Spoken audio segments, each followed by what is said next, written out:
Salut les gars, ouais, ça clignote derrière parce que c'est Noël. Alors, à l'heure où je fais la vidéo, évidemment pas. Et je ne sais pas, Nathan, et oui, c'est pour toi Nathan cette vidéo, si tu auras le droit de voir cette vidéo avant Noël en tout cas, donc même si c'est en avance, joyeux Noël. Et qu'est-ce qu'ils t'ont concocté ton papa et ta maman? Et ouais, tu vas avoir pour Noël ce Traxxas Rustler. Pas VXL, vraiment, c'est pas un full origine Traxxas, c'est un modifié sauce RC Garage 68. Qu'est-ce que ça veut dire? Nous avons acheté un engin sans électronique à bord. Ce coup-ci, on a chopé le orange et bleu, parce que vous le savez, j'adore le orange et les bleus, évidemment. On a pris une base de brushless, comme ça on est sûr d'avoir les roulements à billes dedans, parce que c'est intense. Sur les charbons, j'ai constaté qu'on se retrouve nouveau avec des bagues en laiton ou en bronze. On a ajouté un pare-choc avant RPM de slash 4x4. Pour le mettre, on l'a percé ici, pour le fixer à la cellule dans les trous d'origine de la cellule. On l'a chauffé pour le couder et on a rajouté ici, dans les trous d'origine du pare-choc, 2 trous dans le châssis pour renforcer tout l'avant ici. Ce pare-choc, ça c'est quelque chose qu'on a déjà fait sur 3 ou 4 Rustlers maintenant, fonctionne à merveille, évite les chocs sur les suspensions et l'arrachement des suspensions. Et on est très content comme ça. On a à l'intérieur, alors c'est pas tout, normalement elles sont quelque part par là, avec l'engin de Jens Bashing 5500 hard case. Elles sont légères, elles ont pas mal de capacité, et avec le setup qu'on t'a concocté mon petit Nathan là, à mon avis, avec les deux batteries, tu es parti facilement 1 heure niveau autonomie, voire plus, ça dépendra évidemment de toi sur la gâchette. Pour l'instant il y a une autre batterie à bord, parce que si le temps le permet, ça dépend de la météo, j'aurais bien aimé te faire un petit tour de roue de cet engin dans la rue pour te montrer ses capacités en douceur, parce que nous l'avons pour l'instant programmé en douceur. On a un servo Arma dedans, 15 kg, pignon, métal, enfin laiton, ça suffira largement évidemment pour ce Rustler, le servo est waterproof. On a un moteur Surpass 3500 kV, tout comme le moteur d'origine, mais celui-ci est en 36 par 60. Le moteur est donc plus long, on a plus de couple, donc galère moins à emmener l'engin, même si le Rustler est léger et que le Véli d'origine ça va. Là on est encore plus tranquille. On a un petit variateur T-Sky 120 A qui prend jusqu'à 4S. Attention, le moteur lui ne prend que 3.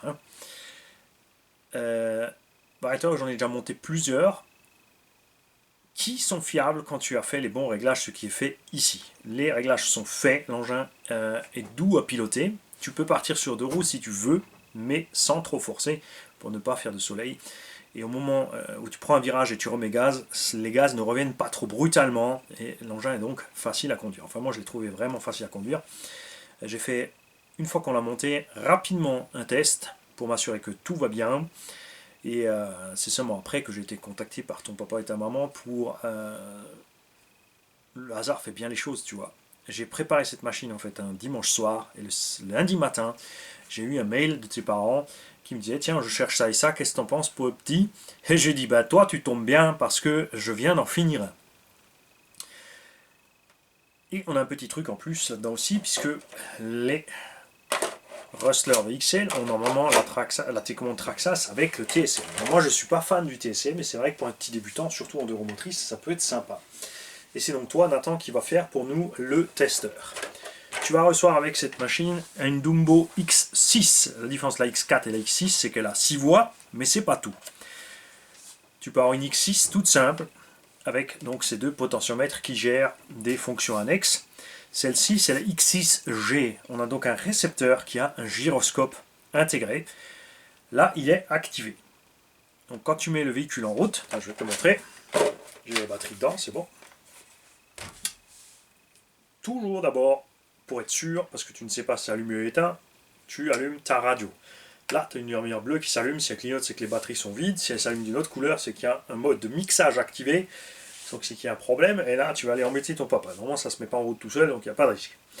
Tu branches le véhicule. Tu vois, là, il était déjà allumé.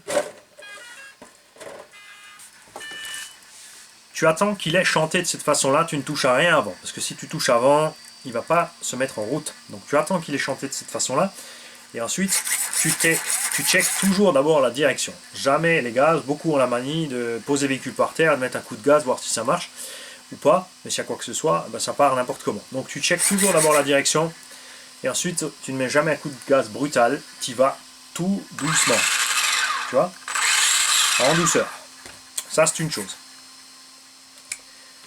Donc là, si tu utilises cette molette-là, CH6, à fond à gauche, c'est à 0, il ne se passe rien du tout. Comme tu peux constater, si tu mets cette molette à la moitié, donc flèche vers le haut tout droit, face à toi,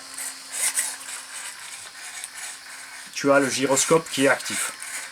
Ce que j'aime bien, c'est que le gyroscope se contente de contrôler uniquement la direction et pas les gaz. L'engin devient donc beaucoup plus facile à conduire, surtout quand c'est très glissant. Voilà. Tu peux, et ça c'est pas seulement pour toi, pour tout le monde, pour activer ou désactiver cette fonction de gyro, il y a un petit bouton sur le récepteur qui sert à binder, c'est-à-dire comme d'habitude, tu appuies le petit bouton, tu allumes, à ce moment-là, il se met en mode bind. Tu as aussi ici sur la radio, je dis pas de bêtises, il n'y a rien du tout à faire, tu l'allumes et ça va se binder tout seul. Une fois que c'est allumé, tout ce que tu as à faire pour activer et désactiver le TSM, enfin le gyroscope, c'est d'appuyer 3 fois rapidement sur ce petit bouton. La lumière clignote, elle change un peu de couleur et tu sais qu'il est actif ou non. La première fois que tu le fais, tu vas être surpris parce que par défaut, il est désactivé. Donc la LED sur le récepteur est bleue. Tu vas appuyer 3 fois dessus, ça va clignoter, ça va passer dans un vert de bleu. Il va rien se passer, tu vas dire mince, ça marche pas. C'est tout à fait normal, il faut d'abord éteindre le véhicule et rallumer le véhicule et à ce moment-là uniquement, cette fonction gyroscope va se mettre en route. C'est désactivable par le récepteur parce que si tu vas sur un circuit, tu n'as pas le droit et ils n'auront aucun contrôle pour savoir si tu es en train de rouler avec ou tu le désactives au moment du contrôle. Donc tu dois pouvoir le désactiver, c'est ce qui est le cas ici, c'est facilement faisable. L'engin est globalement waterproof. Ça ne veut pas dire que tu es obligé de rouler dans l'eau, je te conseille même d'éviter quand même au maximum l'eau pour avoir un minimum d'entretien. Parce que quand tu prends de l'eau, c'est quelque chose qu'il faut savoir que beaucoup de gens ne font pas. Avant de te parler de la flotte, je voulais te montrer ça. Tu vois, ça envoie quand même un petit peu. En 2S, là, l'engin affiche un petit 60. Tu peux rouler 3S, mais là, ça va être chaud. Là, on va se diriger vers les 90. Et tu as intérêt à être prêt pour mettre les gaz et les freins et la direction au bon moment.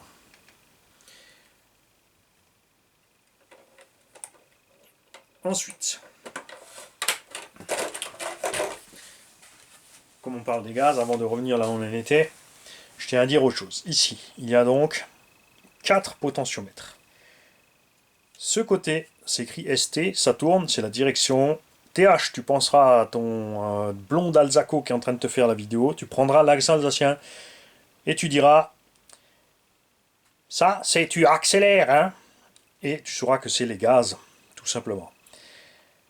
Ici, tu as le trim, c'est-à-dire que si le véhicule ne va pas tout droit, tu trouves une trim un petit peu à gauche, à droite pour qu'il aille tout droit. Les gaz, c'est pareil, s'il recule un peu et il avance tout seul, c'est ici que ça se passe. Normalement pas, c'est un neutre électronique qui a été fait sur le variateur. Normalement, ça ne bouge pas, mais on ne sait jamais. Et là, les fonctions très intéressantes sont ce qu'on appelle le dual rate, c'est la diminution de l'angle de braquage. C'est-à-dire que si ton véhicule tourne trop fort pour toi, si tu es trop brutal sur la direction, il va zigzaguer. Tu peux donc diminuer ici l'angle de braquage et le véhicule va zigzaguer moins, tu arriveras plus facilement à stabiliser. Et c'est la même chose ici pour les gaz. Tu peux mettre les gaz à 50%, le véhicule va aller moitié moins vite, même si tu vas à fond comme ça. Attention, quand tu fais ça, tu brides aussi les freins. Donc il y aura aussi moins de freinage, mais le véhicule ira moins vite. Donc si au début tu ne veux pas y aller trop fort, je t'invite à brider un peu tes gaz ici, à essayer pour voir ce que ça dit. Moi ces radios je les adore, je les ai testées, elles ont une grande portée, elles sont fiables. Je suis plus que content avec ces radios, on ne peut pas dire autrement. La qualité-prix y est, il n'y a rien de compliqué et elles ne sont pas difficiles. C'est tout ce qu'on demande, enfin c'est tout ce que moi je demande à ma radio puisque je roule dans toutes les conditions météo Et je suis vraiment pas fan des écrans radio avec des trucs tactiles, des machins internet dessus et tout. C'est égal. Moi, tout ce qu'il me faut, c'est gaz et direction. Et au moment de régler le véhicule, un minimum de réglage de trim ou de subtrim ou autre. Et voilà, c'est tout. Tu n'as pas que ça. Tu vas recevoir l'engin en plus avec une coque incassable jaune qui pète. Non, je rigole. Papa a dit la noire parce que tu aimes ça. Regarde ce que ça donne, un Rustler 4.2 avec une coque de Firestorm Flux. Je trouve ça génial. Là, évidemment, elle n'est pas proprement posée puisqu'il faudra d'abord découper l'arrière pour l'avancer au bon endroit. Ça donne, moi j'aime bien. J'aime bien cette ligne un peu moins arrondie que le Rustler. Je suis grand fan de cette coque. Ça, c'est sûr. Voilà, Nathan. J'espère que ce cadeau va te faire plaisir. T'as intérêt à faire un gros câlin à tes parents. Parce que là, ils ont assuré grave. Salut les mecs, et joyeux Noël à tous. Ouais, même si on est vachement en avance, c'est pas grave. Même si... En fait, j'aurais commencé tous les jours la vidéo comme ça, parce que ici, c'est Noël tous les jours. Salut.